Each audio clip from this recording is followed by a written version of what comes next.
Well, didn't George say, "What are you doing here?" or "Who are you"? No, not at the time. There was no. He just had accepted whatever Brian had said. Welcome to the Beatles Come to America. It's the 60th anniversary to the date that the Beatles, they came to America. The Beatle Guru Brooke Halpin joins our Wonder Twin powers to chat about the U.S. album releases this year. So far, we did the intro to the Beatles and Meet the Beatles on the day that they were released in America, and we reflected on the podcast that we produced in 2020. We have 4 more of these episodes of reflection, and that will be released later in the year as those albums were released in 1964. So what is it today? What are we doing here? Why are we here?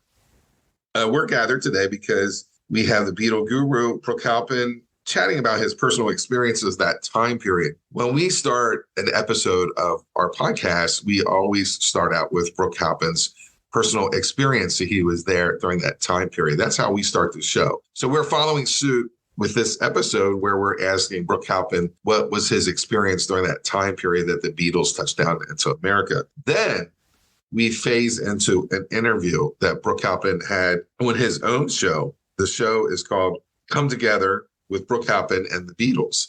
And he interviewed a gentleman named Bob Wyld. Yada, yada, yada. He's in a hotel room with George Harrison after the Carnegie Hall show. So we're going to listen to an edited version of that interview, and you can hear someone's really exciting experience as it magically happened right in front of them during that time period where the Beatles came to America.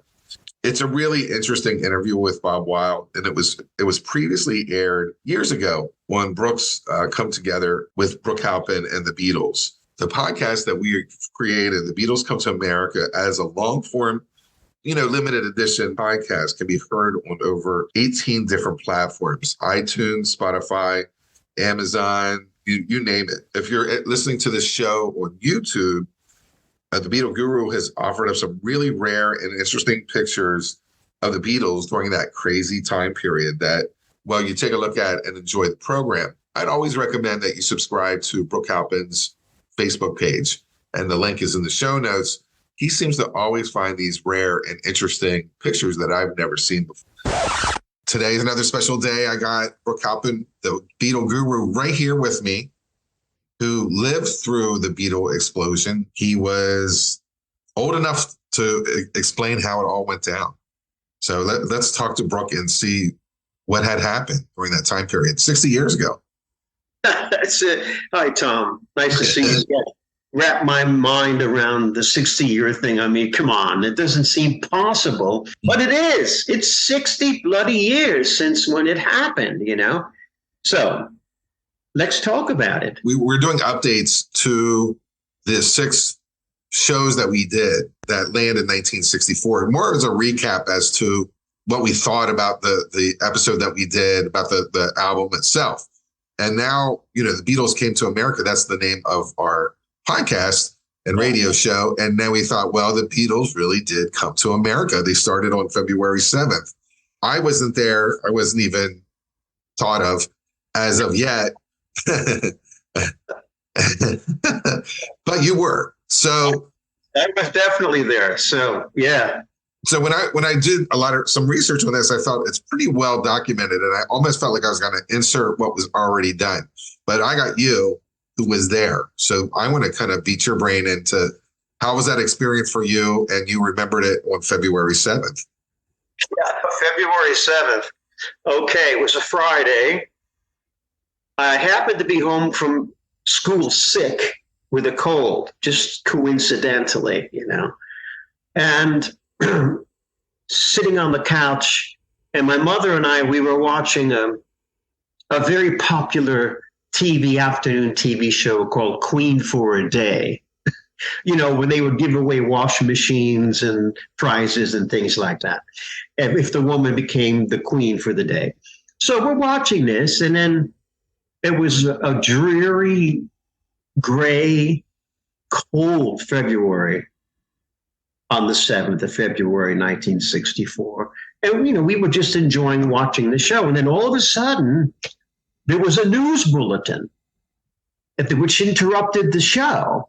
And my mother and I, we didn't know what to think because just about 3 months prior, when the news bulletin came in, it was a terrible news bulletin. It was about our president, John Kennedy, getting shot in Dallas. So we had no idea what we're going to see. So I'm sitting there, and all of a sudden I see this big airplane coming in to land, and there's an announcer, and he's, I'm here at JFK, and here comes Pan Am, and here they're coming up now, and then the door opens up.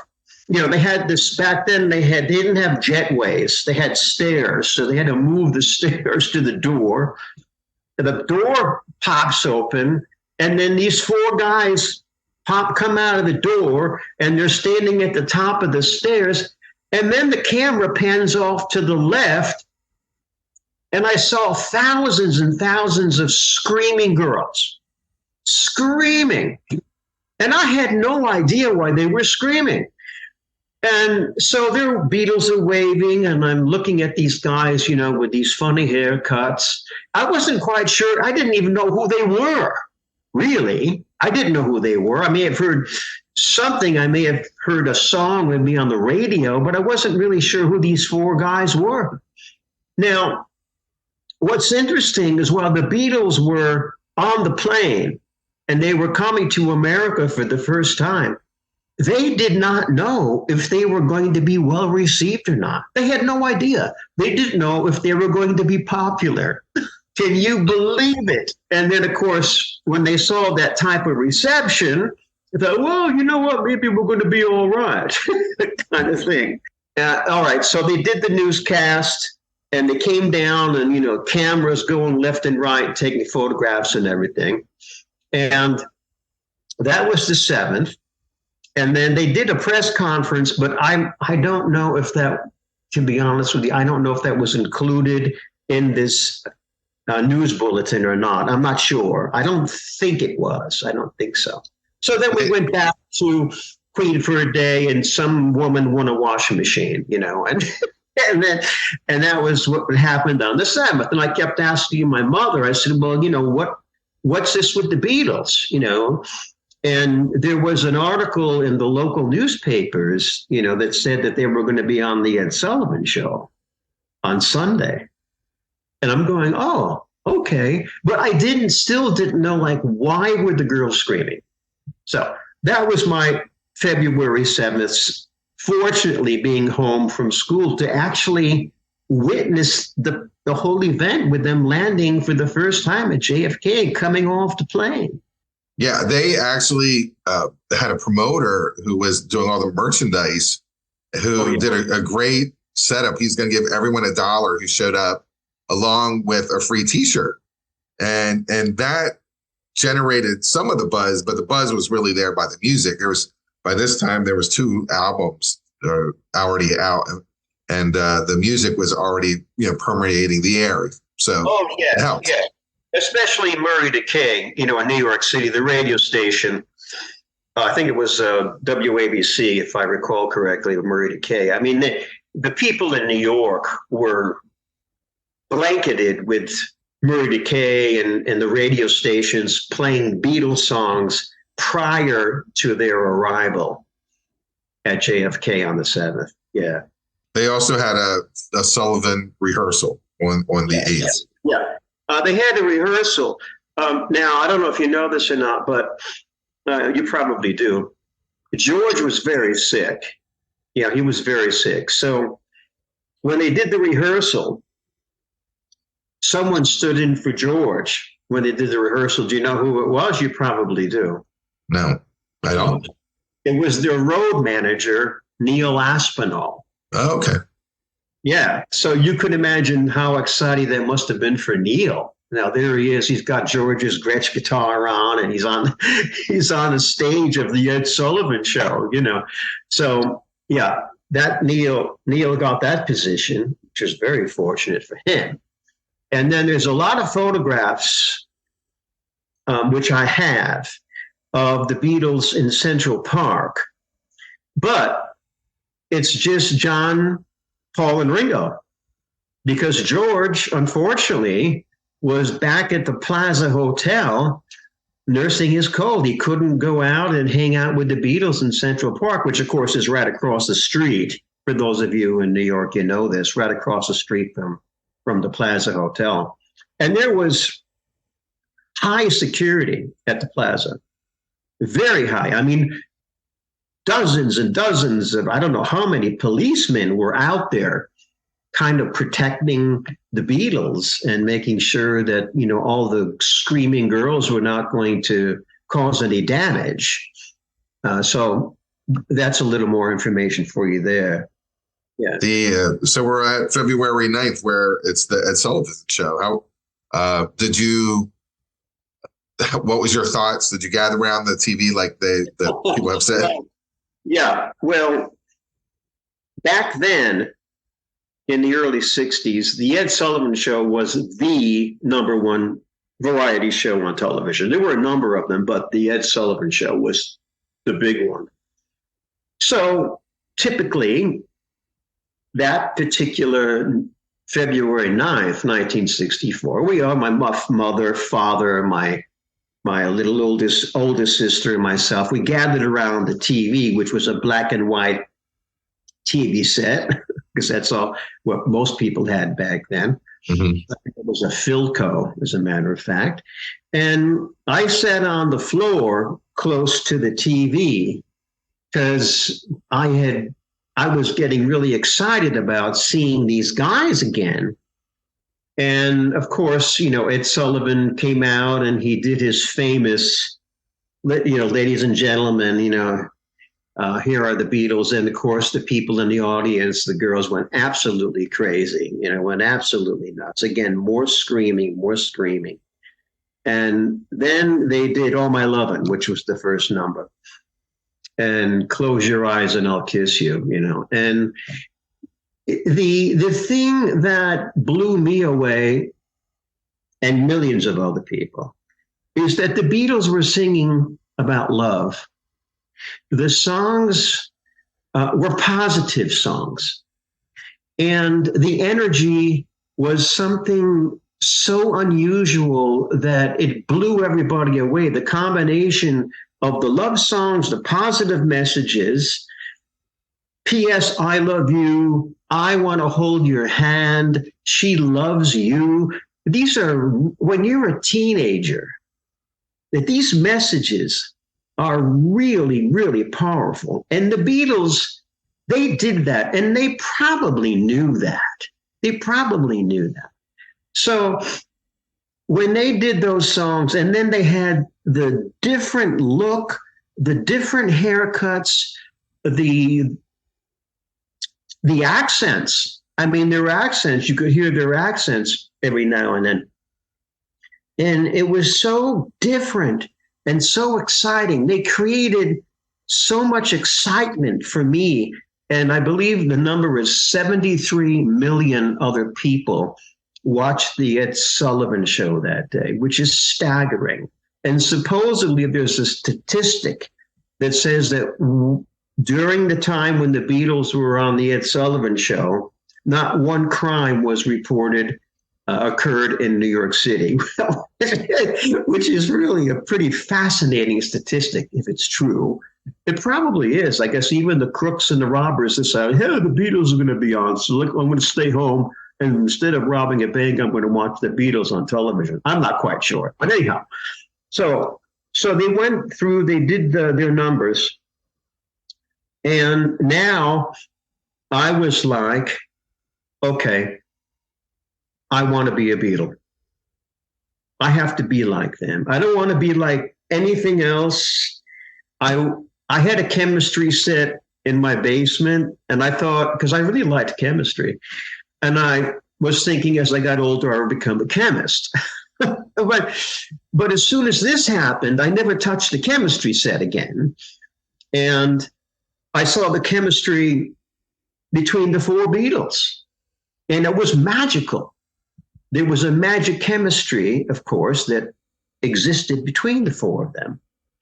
The next day, which would be the 10th, I the morning before I went to school, I combed my hair down over my forehead to have a Beatle haircut. And I used to wear a lot of sport coats back then, and I still do. And I took the collar and I turned the collar inside. So I had like a collarless, trying to look like a collarless jacket. And I went to school, and a lot of people were laughing at me. And I was sent down to the principal's office. And I thought, oh God, what's happening now? And the principal told me, he said, you get that hair off your head, off your forehead. What do you think you're doing? I said, well, I saw the Beatles last night on the Ed Sullivan Show.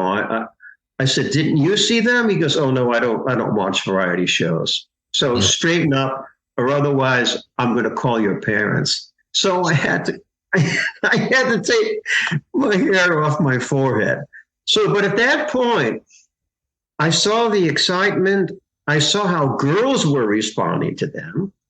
And I knew that I had to get a guitar, and that I had to form a band. And that by the way, I did all that soon after the Ed Sullivan Show. Eventually I finally got a band together, and we were like the local Beatles cover band in Connecticut. And we used to play in Connecticut, Massachusetts, and New York. And we were not only having a lot of fun, but we were very, very successful. We backed up the Isley Brothers and things like that. And we played at a lot of fraternity parties and et cetera, et cetera. But getting back to February, that would be February 10th now. So I did get a guitar soon after that. My sister had a friend who was selling his guitar, and I got a guitar. So now it's the 11th. It's February 11th, 1964. The Washington Coliseum. The Washington Coliseum, that's right. Now, what happened, there was a huge snowstorm that occurred, and all flights from any of the New York airports, they were canceled. The planes were grounded. So the Beatles had to take a train from New York down to D.C., and again, I've got some pretty cool photographs of them on that train. And when they got to D.C., they played at the Coliseum. Now, the Coliseum was used for boxing events, so that the stage was in the middle of the Coliseum, right? So no matter where they were facing, there was audiences all four sides of them. So they felt terrible that, their backs were toward a number of screaming fans. So at different times during the show, I don't know if you've ever seen the videos of this. Have you seen the videos of this, Tom? No. No, there's videos of this. And you can see they have their amplifiers, facing one way, and the microphones are there, and then Ringo's behind them. And then they go through a number of songs. And I believe the opening number was Roll Over Beethoven by George Harrison. But then after they played a while, they felt really bad. So between numbers, Ringo was on a circular platform. Some stagehand came out and they turned his drum kit around, and then the Beatles and the stagehands, they turned the Beatles amplifiers to the other side of the ring. It was really very bizarre. It was not this is the Beatles' first live performance in America. And of course, back then the sound system, the PA system was set up for a boxing match, right? So the sound systems were not adequate, but they did the show. And of course, the audience went crazy, and everybody loved them. So I was not there. I couldn't get down to D.C. I was too young to go down there. But that was the 11th. And then the next day, they're back in New York. They're back at the Plaza. As far as I know, there's no video of that live at Carnegie Hall. I think they didn't bother doing it. I have a lot of photographs of that, and a couple things. George Martin wanted to record that concert, but the American Federation of Musicians, the New York City Union, would not allow him to do it. Mm-hmm. He was pretty PO'd about that, but he couldn't do it. Now, the reason why the Beatles played Carnegie is because of one man. The man who brought them to Carnegie. Do you know who that might be? You probably do. Sid Bernstein was an impresario. He was a very, very cool, very established man in the entertainment business. He had met Brian Epstein in November of '63 when Brian came over. Brian came over in November. He met Sid, and that's when they made the deal to get the Beatles into Carnegie Hall. They did 2 shows at Carnegie. And the interesting thing is that when Brian came over in November, he was looking for someone to promote the Beatles, like you said. So he went up to an office on 57th Street, and there happened to be someone who is now a close friend of mine, and he was a record promoter. That's what he did for a living. And he's quite a bit older than me. But the point is that Brian came into his office and he presented the Beatles to him, along with Billy J. Kramer and the Dakotas, which was another band that Brian was managing at the time.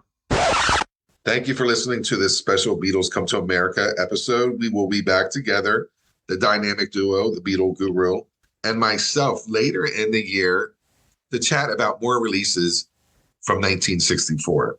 Now, here is the interview of Brooke Halpin and Bob Wyld.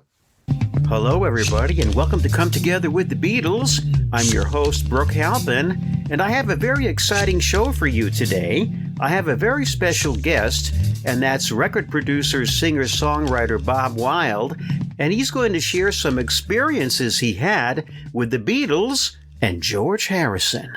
Bob, welcome to Come Together with the Beatles. Well, thank you very much for inviting me, Brooke.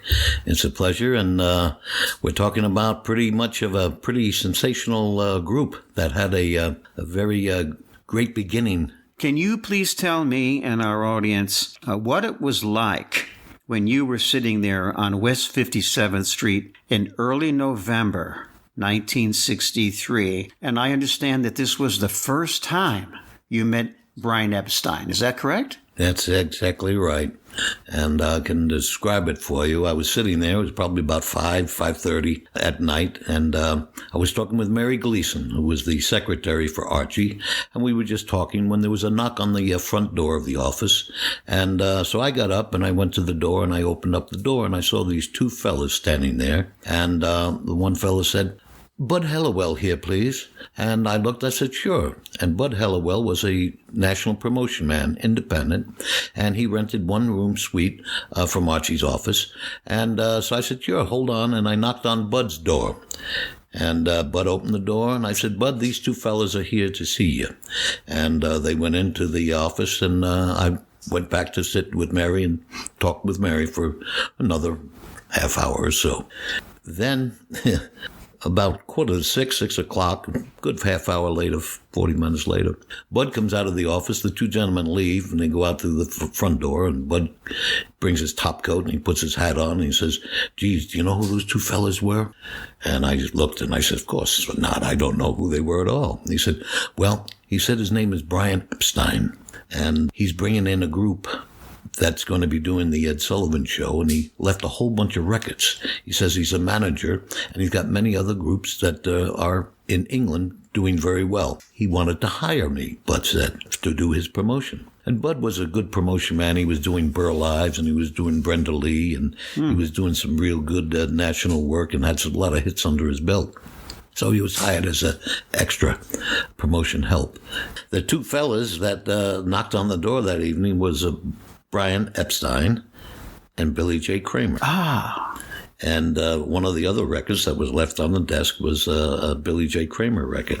And he had a recording called I'll Keep You Satisfied. And that song, of all the songs, that knocked me out, as well as How Do You Do It? That I thought was very catchy and very pop-orientated. I was told by Bud that Capitol was going to be putting out the I Want to Hold Your Hand in a few weeks, and he was to work on that record to promote them. Okay, so let's fast forward now. But now we're getting into January. What happens next in terms of your experience with the Beatles?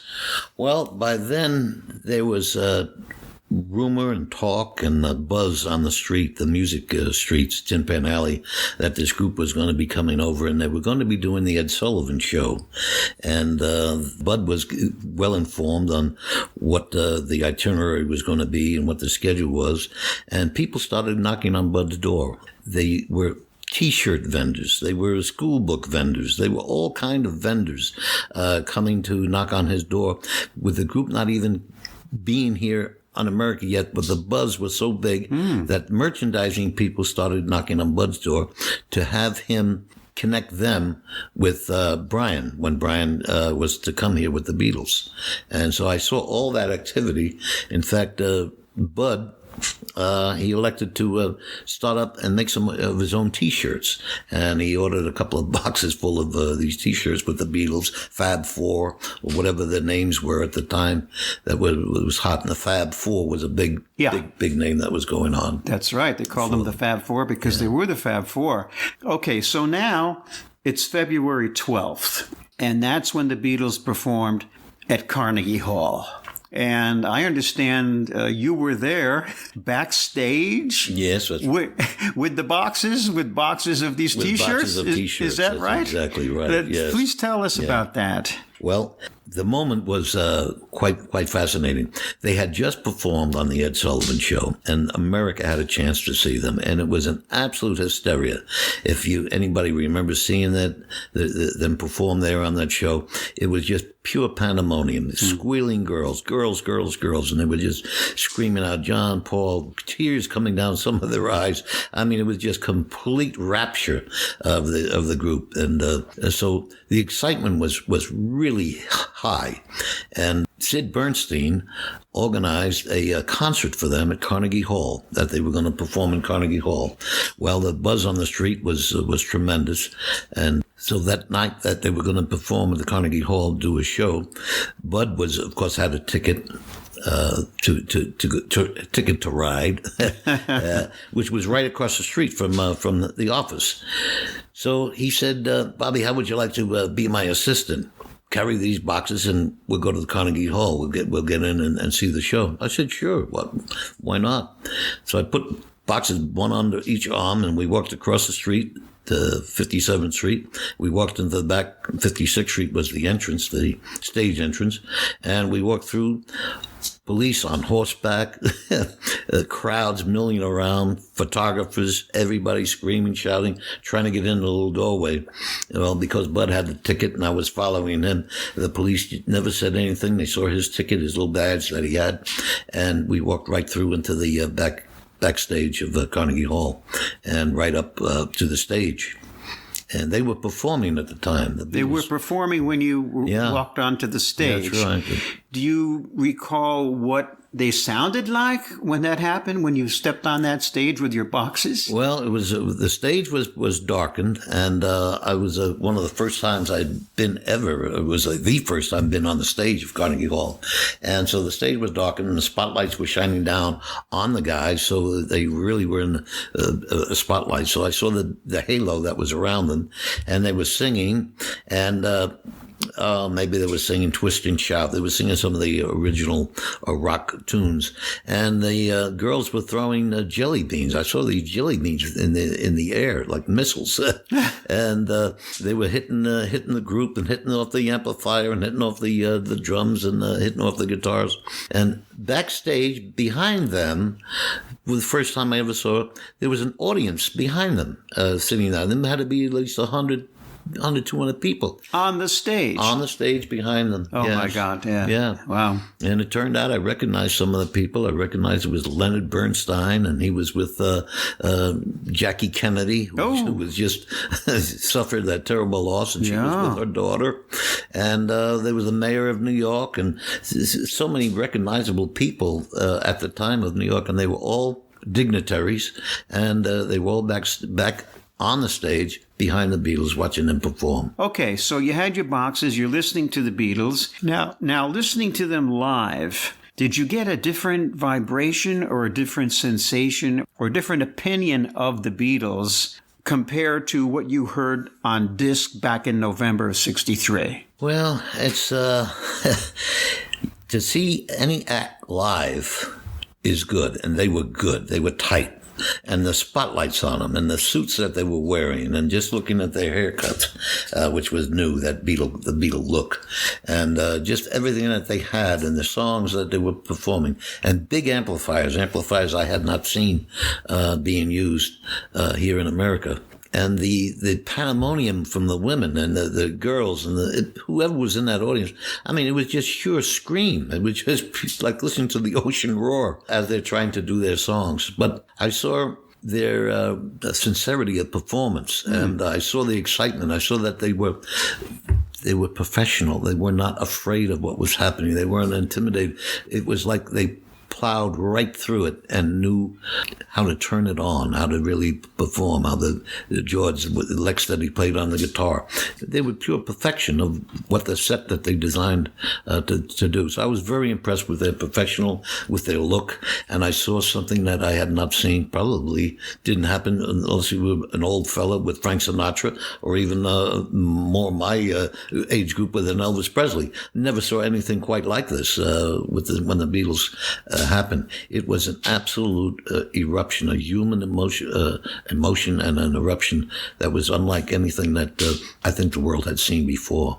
So I was very impressed with that. What happened next?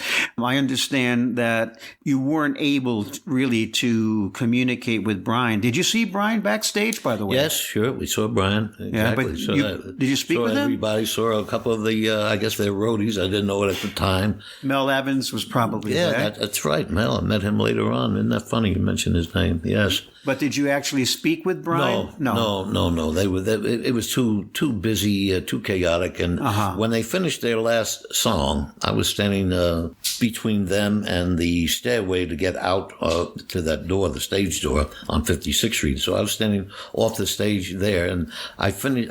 They finished their set, and they come whizzing by. They come running by, throwing their guitars on the floor and throwing their sticks up in the air, and they just ran down the stairs and into this limousine. I didn't know what it was, a limousine at the time, but I was wondering, geez, why are they running away so fast like this? No bows, no ovations, or and thanking. They just split.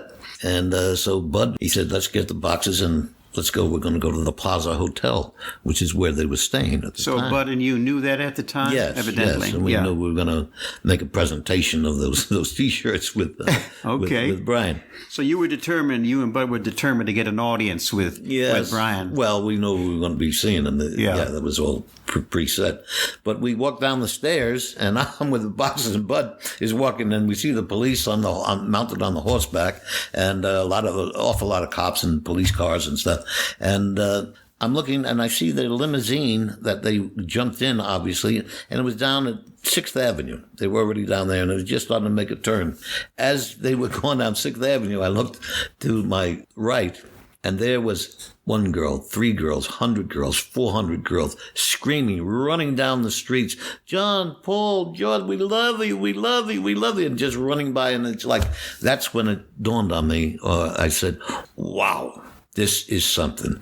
And the police, they couldn't even contain them. They just ran right through the barricades and through the horses and everything like that. And running towards where that limousine, where those red taillights were going away.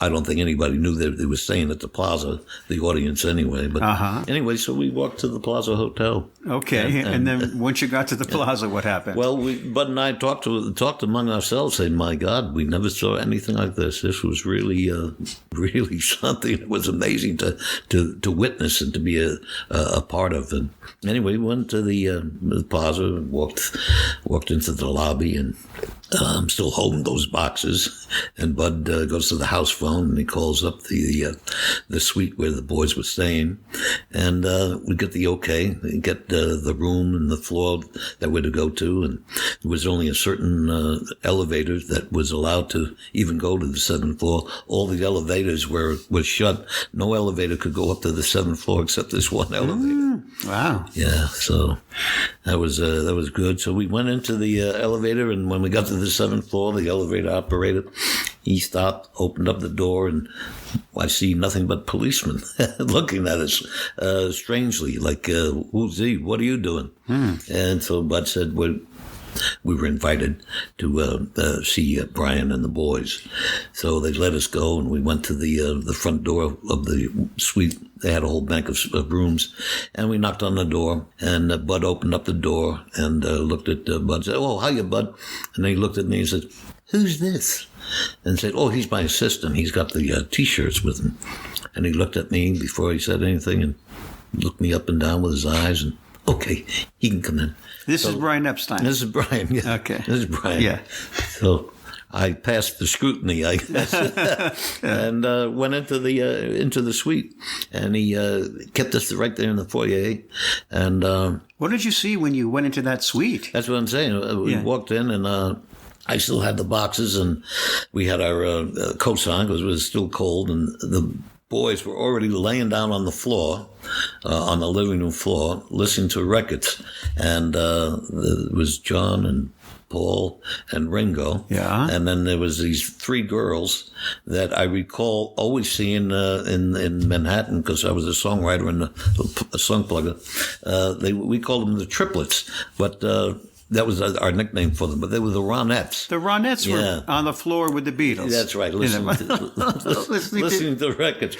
And one of the records I remember was "You Really Got a Hold on Me." Oh, by Smokey Robinson. By Smokey, yeah. Oh. Okay, so here I am with Bob Wyld, and Bob is talking about his extraordinary experience of, actually, he was carrying these boxes around for quite some time with the T-shirts, him and his associate or partner, Bud there. They're in the suite of the Plaza Hotel. This is February 12th, 1964. The Beatles had just performed 2 shows at Carnegie Hall, which Bob witnessed, as you heard about. And now you're in the suite, you see the Ronettes, and you see the Beatles, minus George. So what happened next, and where was George? I didn't know at the time, but when we were standing there just for the moment, and Brian wanted to talk to Bud. I guess he wanted to talk to him alone. And so he said, "Excuse me a minute." And he went and he knocked on another door in that suite. And he came back out and he said, "I want you to wait in here, if you would." So he was talking to me. And so he opened the door and he let me into this room. It was a darkened room, had 2 big windows that were in the Plaza Hotel overlooking Central Park. And it was a bedroom suite. A very big room, a very large room. And in the bed was George Harrison. Oh. And he had a doctor. The doctor was in the room there with a stethoscope. Is that right? Yeah, putting whatever it was, that little piece of metal on his chest to see his heartbeat or whatever. So I guess I found out he had a cold. He wasn't feeling well. Right. And so he had a cold. And I'm standing looking down at Central Park, and I'm saying to myself, so this is what Central Park looks like at the Plaza. So you're in a room with a doctor and George Harrison. Yes. Just the 3 of you. Just the 3, and then there was a knock on the door, and a waiter came in with bearing the food. It turned out he had ordered an omelet. And so the waiter came in and set the table down by his bed so he could eat his omelet. I guess he was hungry at the time. Well, didn't George say, "What are you doing here?" or "Who are you?" No, not at the time. There was He didn't? No. He just had accepted whatever Brian had said for me to wait in that room with him. I see. And the doctor was fooling around, and I didn't even know. Maybe he even left the room. But I'm looking down at the street, and I'm hearing these screams. George, Paul, John, we love you, we love you. The whole street, 59th Street, is packed with people screaming up at the hotel. Wow. So I'm looking at George, and I said, boy, you really hit it big. And he said, yeah. And he's poking with his fork into the omelet. And I said, it's got to be something for you to come here and accomplish what you've done. I mean, you got to feel like like the champs of the world. So he asked me, what do you do? What do you do? Yeah. So I said, well, I'm in a group too. We play very similar music to what you guys are doing here, but you guys got the records. You're out here first. I said, it's just good to see that our music is making an impact, and you guys certainly are making a big impact. Well, when you say our music, what do you mean, Bob? Well, the rock style, the 4-piece band, the guitars, and the I drum, see. Yeah, and singing the harmony, and just doing those twist and shouts, and the songs that please me, that type of songs that they were writing and performing. Well, we were comfortable with each other, but there wasn't much conversation because what do you say to something that was just a phenomenon that was happening in front? So I was a little tongue-tied and respectful for allowing him to share his moment without thinking. I never even dreamed to say, "Can I have an autograph?" That was not even in my mind. It was just two fellas. He's a musician. I'm a guitar player. He's a guitar player. Didn't say what kind of an amp you have. Nothing. It was nothing like that. It was just two human beings that were young fellas and were pursuing to make it on the charts, to hear ourselves on the radio. Mm-hmm. And he was there first, and he was I won't say first. He was there in a big way. I mean, this was nobody could touch this world other than an Elvis. Yeah, very rare heights that they hit that night, and of course they were going to go on to do something huge, as we all know. We all became witness to the fact of what the Beatles became. Now, how did you get a second knock on the door saying it's time to come out? Or yes, that's exactly right. Exactly. In that dark room, the door opened up a crack, and I could see the light, the sliver of silver light come through, and it was like, okay, time to go. And I think it was Brian that waved his finger to me, and I said goodbye to George, and that was it. And met Bud right there in the hallway, and we thanked Brian, and I saw that there was more people. When I took a glance over there at the record player, there was more people in the room. Contemporary people, I wouldn't know who they are, but it was rockers themselves. It was American singers and people like that were already in there with Ringo and Paul and John. And of course the Ronettes were still there too. And we left. And we walked through the hallway, went down, got to the bottom of the plaza, walked into the streets, and back to the office with the boxes? No boxes. We left the boxes. Oh, you left the boxes? Yeah. Okay. But so we walked on the street, and Bud looked at me, and I looked at him and said, wow, what just happened? Well, we're going to fast forward to, was it during the 80s or 90s when you saw George again? I think it was sometime in the 90s. And he has another experience that he had with George Harrison sometime during the 1990s. And was it here in Los Angeles, Bob? It was here in Los Angeles. I had moved from New York, many, many years before. And, of course, you're talking about when we saw the Beatles. What year was that, 1964? Yes. So it was many, many years. And there was a jazz club that I still was still involved in the music world. And, what were you doing at that time? At that time, I was a professional automobile salesman. A professional. Okay. A professional automobile salesman. High-scale automobile. Oh, okay. Exactly. So, Catered but to it was the a crowd. jazz club? Do you remember the name of the jazz club? Yes. It was a very famous place in Burbank called Chadney's. And Chadney's was across the street from NBC Studios, where Johnny Carson had his TV shows going. Very famous studio that NBC ran for years and years and years. Anyway, this club had been there a long time. It's on like a triangular type of an island. And it was a beautifully constructed restaurant. And in the downstairs part, not a basement, but sort of the downstairs, there was a bar, and a two-bartender bar, so it was big enough. And you could eat or drink and just have a good time. And they had a beautiful bandstand, and all the contemporary jazz acts, the older fellas, the older jazz acts, they were still playing, still performing up to the top. Earl Palmer, I'm trying to think of so many people that I saw there.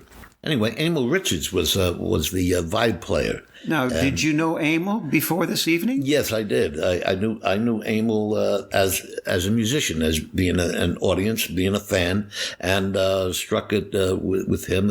We had mutual friends, and so Emil and we had become sort of friends, musical friends, because we shared the same musical aspirations. I always was involved in the music world, and so Emil was very comfortable with me, and his set would be a 45-minute set, and he'd get off this bandstand, say hello to the different people in the audience, and of course he'd hang with me maybe in the back for a corner, and he would drink his water or drink his fruit drink. I was the one that was the drinker, not Emil, but a social drinker. Mm-hmm. Anyway. So you became friends with Emil, just musician to musician? Musician to musician, okay. Right, among the many musicians. And so one night, Emil tells me, he says, listen, Bobby, I've got a special guest coming in tonight, and I like him. I know you stand in the back all the time. Maybe I'd like him to be able to be with you, so he doesn't have to be pestered by anybody. I said, who's that? He says, it's George Harrison. I said, George Harrison? So I said, wow. I said, that's kind of unusual. And he said, well, I used to run Dark Horse Records for him. I said, come on. I had no idea. So that was George's record company. That was George's record company. Yeah. And so Emil was his A&R guy, which is surprising because Emil was one of the great vibraphone Absolutely. people. And in fact, Emil wrote... We're the Flintstones. Flintstones. The Flintstone song. Yeah. Yeah. So I said, sure, I'll make sure we keep a small little table in the back, all the way in the back. And always had a good view, and always in the back you had very good acoustics, so you could hear the band without too much effort at all. So sure enough, George comes in, and Emil walks up to him, and he brings him right over to me and says, George, this is the fellow I was talking about. This is Bob Wyld. Sit down there and be comfortable, and I got to finish my set. Uh-huh. So he does, and so George has a drink.